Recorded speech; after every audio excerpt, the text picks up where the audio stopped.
नमस्कार विद्यार्थियों। आज हम आपके नरेशन का जो पांचवा रूल है या पांचवा सेंटेंस है, यूज ऑफ एक्सक्लेमेटरी सेंटेंस, यानी विस्मयादि बोधक वाक्यों को कैसे हम डायरेक्ट से इनडायरेक्ट बनाएंगे। आज हम इसके बारे में थोड़ा सा अध्ययन करेंगे।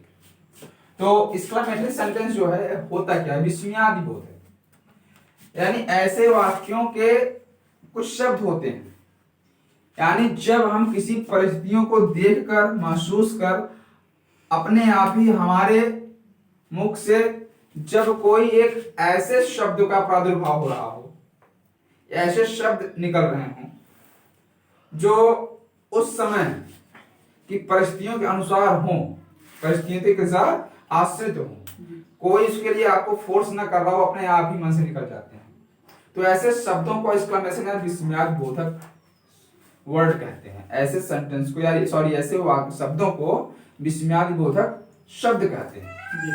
यानी seeing a situations when we express anything automatically or come out from our mouth automatically, the word is called exclamation word.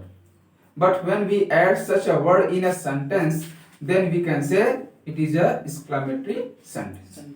जब हम उन शब्दों का किसी वाक्य में जोड़ करके बता देते हैं, किसी वाक्य के माध्यम से कहने का प्रयास करते हैं, तब हम उस वाक्य को एक्सक्लेमेशन या विस्मयादि बोधक वाक्य कहते हैं। तो पहले हम देख लेते हैं कि जैसे विस्मयादि बोधक वाक्य होते क्या है, यानी शब्द क्या होते हैं। मान लीजिएगा कि जैसे आप कहीं जा रहे हो, या किसी के यहाँ डेथ हो गई और आप वहां पहुंच गए, आपके बहुत ही क्लोज हैं, आप वहां पहुंच गए, तो कोई थोड़ी कहेगा आप आए हो अपना दुख यहाँ प्रकट करो, ऐसा कोई कहेगा नहीं। लेकिन अगर वो यंग है जो एक्सपायर किया है, 30, 35, 40 साल का है, तो अपने आप ही आप पहुंचेंगे तो जरूर है यार, होगा ना कि आपके मन से एक दुख प्रकट होगा, भले ही कोई ने कहा हो। तो वही कह रहा हूं कि जब परिस्थितियों को देख करके हमारे अंदर से अपने आप जब कोई शब्द निकल आता है, जा रहे हो बगल में गंदगी है तो आप फाई फाई छी करते हुए निकल जाते हो, ठीक है। या जो है कोई बहुत बढ़िया सुंदर चीज सामने फूल वूल है या फिर गाड़ी खड़ी है किसी की, तो आपके मुख से अपने आप ही वाव हार्ट निकल आता है, ठीक है। अगर बैठे हैं कहीं जो है किसी ने आपको पिंच कर दिया या ठेस लग गई, तो आउच के जैसे शब्द या फिर जैसी चोट लगेगी वैसे ही आपका एक्सक्लेमेशन वर्ड का जो है लाउड होगा, आवाज निकलेगी। तो ये जो शब्द हैं इसी को विस्मयादि बोधक शब्द कहते हैं। जैसे हुर्रा, छुट्टी होने के बाद बच्चों से नहीं कहा जाता बेटा घर जाओ हल्ला करते हुए जाओ, ऐसा तो कोई कहता नहीं। तो जो चिल्लाते हुए जाते हैं, जैसे इसके शब्द क्या है, हुर्रा। जब आप ज्यादा प्रसन्न होते हैं तो हुर्रा, दुख है तो एलास, किसी को शाबाशी देना है ब्रेवो, शाबाश ब्रेवो। उसके बाद सरप्राइज है तो ओह, ठीक है, या आह, वाव, ऐसा तो का प्रयोग होता है। और इनके सबके बाद एक्सक्लेमेशन मार्क का प्रयोग होता है। कहीं गंदगी है तो फाई फाई, ठीक है, कहीं गंदगी है तो क्या होता है, फाई फाई। कसम खाना है तो बाय गॉड। ये जो शब्द है ऐसे बहुत सारे शब्द हैं, यानी आप जैसी परिस्थिति के अनुसार चलेंगे, जैसी आपकी एक्सप्रेशन होगी, जैसी आपकी जो फीलिंग होगी, उसी तरह से आपके मुख से जो है शब्द निकलेंगे। और वो सभी शब्द किसमें जोड़े जाते हैं, एक्सक्लेमेटरी वर्ड में। तो ये सब एक्सक्लेमेटरी वर्ड हुए। और जब हम इसी शब्द को किसी वाक्य में रख देते हैं, यानी when we put such a word in a sentence, let's see now, जैसे hurrah, we have won the match। ये क्लियर हुआ? we have won the match। अब ये पूरा सेंटेंस बन गया, बना कि नहीं बना? बन गया। अब इसका क्या है, आप चिल्ला के महसूस करो हम जीत गए, तो प्रसन्नता का एक जो है आपके मुख पर प्रसन्नता का भाव आया। तो आप देखिए ए एक्सक्लेमेशन वर्ड हुआ, एक्सक्लेमेशन वर्ड मार्क हुआ, और ये पूरा वर्ड और मार्क साथ मिला करके एक वाक्य में दिए गए। वाक्य मार्क क्या था, we have won the match. तो ये पूरा यहां से लेकर के यहां तक एक कौन सेंटेंस हुआ, एक्सक्लेमेटरी सेंटेंस। अब इन्हीं वाक्यों को हम कैसे चेंज करेंगे डायरेक्ट से इनडायरेक्ट में, हमें यह नियम पढ़ना है, ठीक है। तो कौन कौन से हुर्रा हुआ, alas, bravo, how, O, fie, कभी कभी व्हाट यानी इंट्रोगेटिव वर्ड भी कभी कभी व्हाट या हाउ का भी प्रयोग होता है, और भी होते हैं। तो इसमें जो प्रमुख रूप से आपको पढ़ना है, जो रूल पढ़ने हैं, वो हुर्रा का, एलास का, ब्रेवो का, जो है व्हाट या हाउ का, बाय गॉड का या गुड गिवन का पढ़ना है। अगला क्या है, गुड गिवन, गुड गिवन का पढ़ना है। और बाकी सबका है वो एक ही एक्सप्रेशन पे डिपेंड होते हैं, इसको बता दिए जाएंगे। तो आज हम पढ़ेंगे जो है एक्सक्लेमेटरी सेंटेंस का डायरेक्ट से इनडायरेक्ट बनाने के तरीके। Now today we are going to read now together. आज हम लोग साथ साथ पढ़ेंगे, क्या पढ़ेंगे, how to change exclamatory sentence from direct speech to indirect speech. तो इससे रिलेटेड जो पहला नियम है, लिखिए, यदि रिपोर्टेड स्पीच में, आप लोग ध्यान से लिखिएगा, यदि रिपोर्टेड स्पीच में, मैं इसको स्ट्रिप कर दे रहा हूं, एक एक करके समझाऊंगा। यदि रिपोर्टेड स्पीच में हुर्रा का प्रयोग हुआ हो, किसका प्रयोग हुआ हो, हुर्रा का प्रयोग हुआ हो, तो ऐसे वाक्यों को इनडायरेक्ट बनाते समय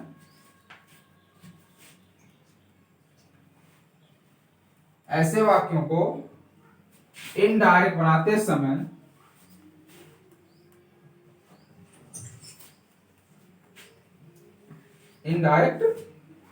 समय रिपोर्टिंग वर्ब में प्रयोग हुए सेड या सेड टू को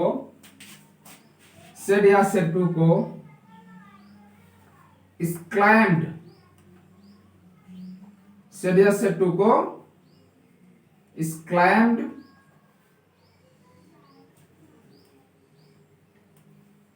सेड या सेड टू को exclaimed with delight, exclaimed with delight में बदल देते हैं,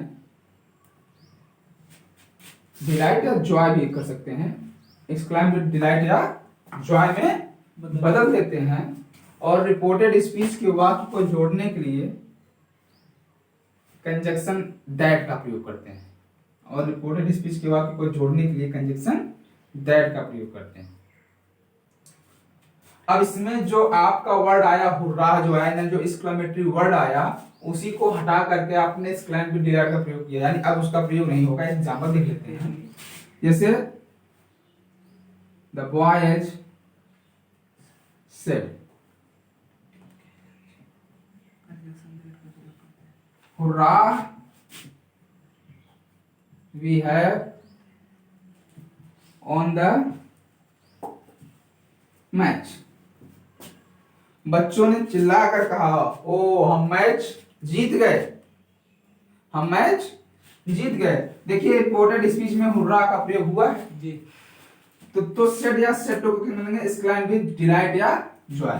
तो क्या होगा, the boys exclaimed with delight। अब यहाँ पे आप डिलाइट का स्थान पे जॉय भी लगा सकते हैं, दैट। अब हमने इतना सेंस जो है इतना बदल दिया। अब ये हुर्रा इसमें डिलाइट में आ गया, एक्सक्लेम चिल्लाने के साथ प्रसन्नता से चिल्लाया गया, इसमें आ गया। अब क्या बचा, हमारा ये सेंटेंस बचा। अब इसको आपने सर्टिफिकेट पढ़ा ही है जी। वी यानी फर्स्ट पर्सन यानी सब्जेक्ट बॉयज हैं, तो बॉयज के लिए जो प्रोनाउन का प्रयोग होगा वो दे। तो बॉयज के लिए क्या आ जाएगा यहाँ पे, दे। अब प्रेजेंट परफेक्ट टेंस को पास्ट परफेक्ट में, they had on the match, they had on the match. Clear हुआ? यस। कोई सेंटेंस और हुर्रा वाला जो हो देखिए, अगर कंफ्यूजन लग रहा हो किसी वक्त पूछिए, उसको हम सॉल्व कर देते हैं। जो है एक्सरसाइज को टच मत करिएगा। यस एक्सरसाइज को हम दूसरे वीडियो में समझाएंगे आपको, ठीक है। Yes sir. इस नियम के बाद समझा देंगे। मैंने कहा कोई और एग्जांपल अगर आप कंफ्यूज कर रहा हो तो हम उसी को समझाते हैं इसी के Yes. साथ। हाँ बोलिए। He said he said, comma आप लोग इसको जो है फेयर करते रहिएगा और जहां नया वहां कमेंट करके पूछते रहिएगा। He said hurrah, my old friend my old friend has come come. देखिए उसने कहा ओ मेरा पुराना मित्र आ गया है, आ गया। यहाँ निकटता सूचक है, यहाँ पे कम को हम गो में नहीं बदलेंगे क्योंकि यहाँ निकटता सूचक हो रहा, आ गया है, चला गया नहीं बल्कि आ गया है, तो यहाँ पे निकटता सूचक इसलिए कब को हम गो में नहीं बदलेंगे। तो सेट या सेट हो रहा है तो इसको क्या समझेंगे, एक्सक्लेम विद डिलाइट या जॉय में। ही exclaimed with joy that my यानी आई का माई है तो आई फर्स्ट पर्सन है, फर्स्ट पर्सन सब्जेक्ट का सब्जेक्ट ही है। जब आई का माई होता है तो ही का क्या हो जाएगा, हिज। ही का क्या हो जाएगा, हिज ओल्ड फ्रेंड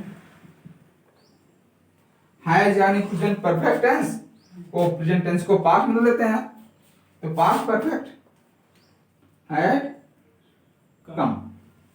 क्लियर हुआ? अब आप लिखिए नियम नंबर 2। नियम नंबर 2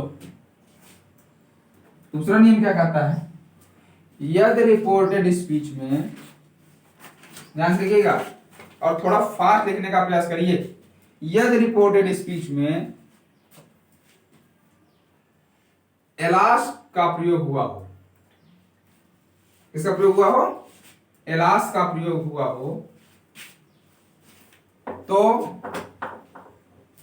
इनडायरेक्ट बनाते समय रिपोर्टिंग वर्ब में प्रयोग हुए,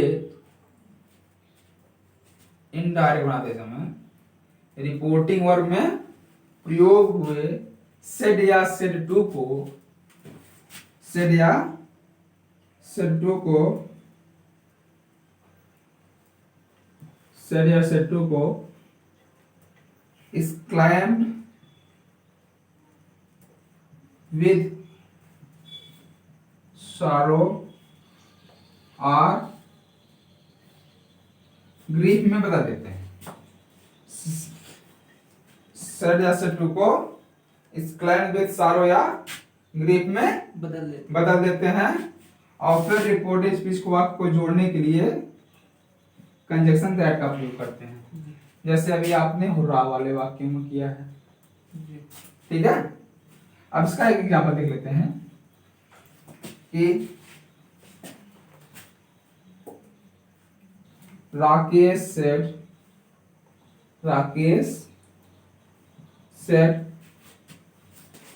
alas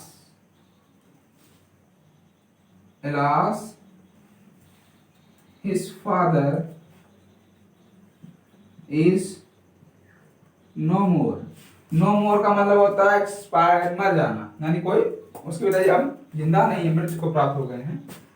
एक ए वर्ड है, फ्रेजल वर्ड है। Rakesh said alas his father is no more. अब यहाँ पे क्या होगा, उसने कहा ओ पिताजी अब नहीं रहे, यानी एलास ने दुख में प्रकट किया है। मैं बोल रहा हूं उसको आप खुशी में मत लीजिए।